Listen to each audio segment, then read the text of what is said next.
ऐसन मनोहर मंगल मूरत सुहानी सुंदर सूरत ये रज जी ये करे तो रहुए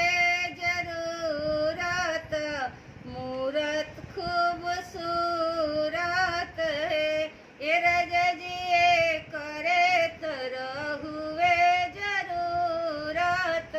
मूरत खूबसूरत है बबुआ हमारे महाराज होई है राजा धीराज होई है जी ये राजा जी रतना में हीरा पुखराज होई है सिरावा के ताज होई है जी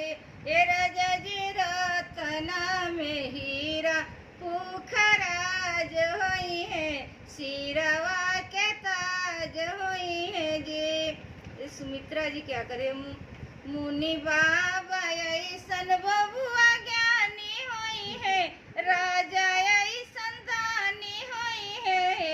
ये राजा जी अखिल भुवन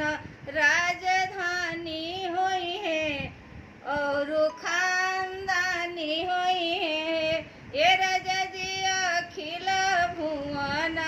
राजधानी होई है और